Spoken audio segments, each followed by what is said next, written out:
मुस्लिम माताओं बहनों, गरीब मुसलमान, पसमानदा मुसलमानों के काम आएगा। साथियों, एक और बहुत बड़ा काम हुआ है जिसकी चर्चा उतनी नहीं होती। ये काम नदियों से जोड़ने से जुड़ा है। अभी पानी के संबंध में अतिदेव जी ने पूछा क्या करेंगे। दशकों तक हमारी नदियों के पानी को तनाव का, झगड़े का विषय बनाकर रखा गया, लेकिन हमारी सरकार ने राज्य सरकारों के साथ मिलकर नदियों के जोड़ने का एक महाअभियान शुरू किया है। केन बेतवा लिंक परियोजना, पार्वती काली सिंध चंबल लिंक परियोजना, इनसे लाखों किसानों को फायदा होगा। वैसे आजकल तो मीडिया में पानी को लेकर काफी चर्चा चल रही है।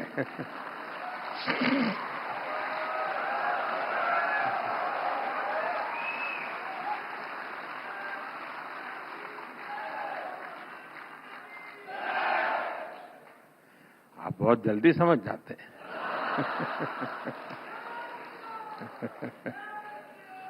पहले भारत के हक का पानी भी बाहर जा रहा था, अब भारत का पानी भारत के हक में बहेगा।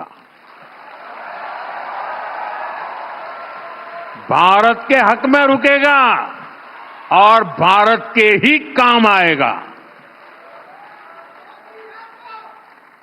साथियों, अक्सर लोग इस बात को दोहराते हैं कि इतने दशकों बाद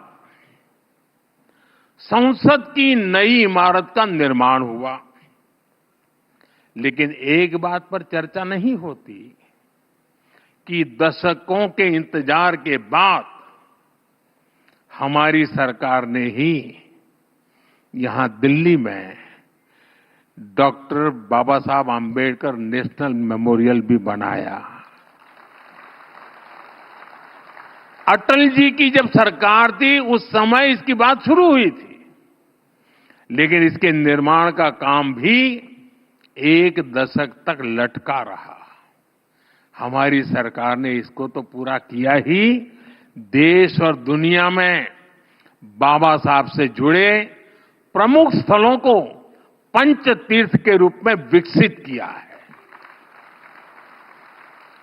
साथियों, 2014 में हमारी सरकार ऐसी परिस्थिति में बनी थी जब सरकारों पर देशवासियों का विश्वास लगभग टूट चुका था।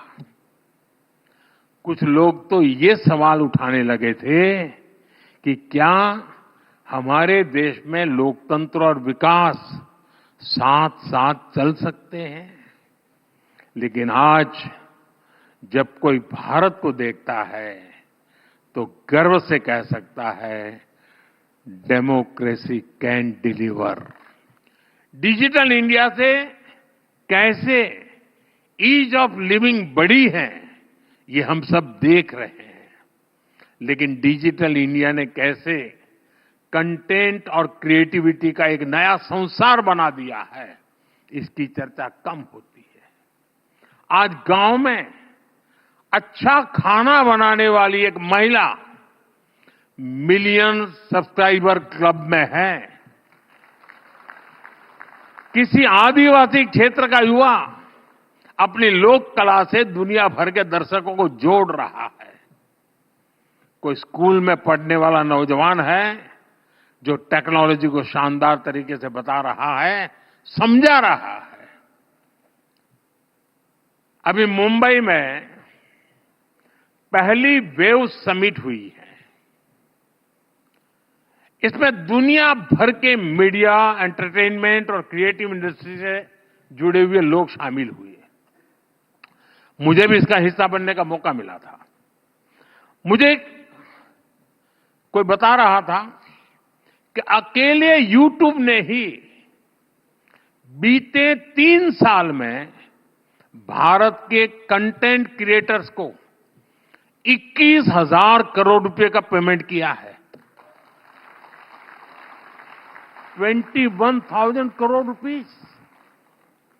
यानी आज हमारा फोन सिर्फ कम्युनिकेशन का ही नहीं, क्रिएटिविटी का, कमाई का भी बहुत बड़ा टूल बन गया है।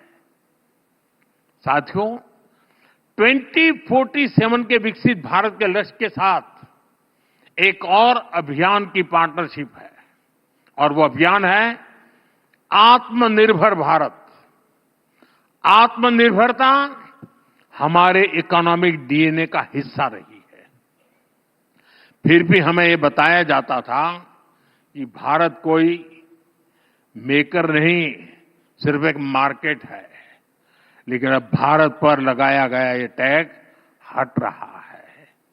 आज भारत दुनिया का एक बड़ा डिफेंस मैन्युफैक्चरर और एक्सपोर्टर बन रहा है। भारत के डिफेंस प्रोडक्ट्स 100 से ज्यादा देशों में एक्सपोर्ट हो रहे हैं। हमारे डिफेंस एक्सपोर्ट की फिगर भी लगातार बढ़ रही है। देश के पास आईएनएस विक्रांत, आईएनएस सूरत, आईएनएस नीलगिरी जैसी अनेक स्वदेशी युद्धपोत है। इन्हें भारत ने अपने सामर्थ्य से बनाया है। आज भारत अनेक ऐसे सेक्टर्स में भी शानदार काम कर रहा है जो पहले हमारी ताकत नहीं रहे। जैसे इलेक्ट्रॉनिक सेक्टर है। बीते वर्षों में भारत एक बड़ा इलेक्ट्रॉनिक्स एक्सपोर्टर बनकर उभरा है। आज हमारे लोकल प्रोडक्ट्स ग्लोबल हो रहे हैं। हाल में ही एक्सपोर्ट से जुड़े आंकड़े आए हैं। भारत का एक्सपोर्ट बीते वर्ष करीब $825 बिलियन के रिकॉर्ड स्तर पर पहुंच गया है। $825 बिलियन। यानी सिर्फ एक दशक में भारत ने अपना एक्सपोर्ट करीब करीब 2 गुना किया है। इसे और गति देने के लिए, नई ऊंचाई पर पहुंचाने के लिए इस साल के बजट में हमने मिशन मैन्युफैक्चरिंग का भी ऐलान किया है। मैन्युफैक्चरिंग की ये ताकत भारत के लोगों की पहचान, क्रिएटर्स, इनोवेटर्स और डिसरप्टर्स के रूप में आज दुनिया में उसकी एक पसंद बना रही है।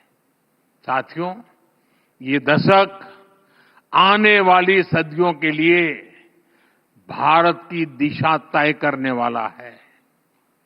ये देश का नया भाग्य लिखने का कालखंड है। ये स्पिरिट मैं देश के हर नागरिक में देख रहा हूं। देश के हर संस्थान, हर सेक्टर में देख रहा हूं। इस समिट के दौरान भी यहां जो चर्चा हुई है, उसमें भी हमने यही महसूस किया है।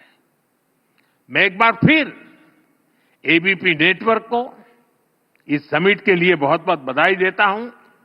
और मुझे भी,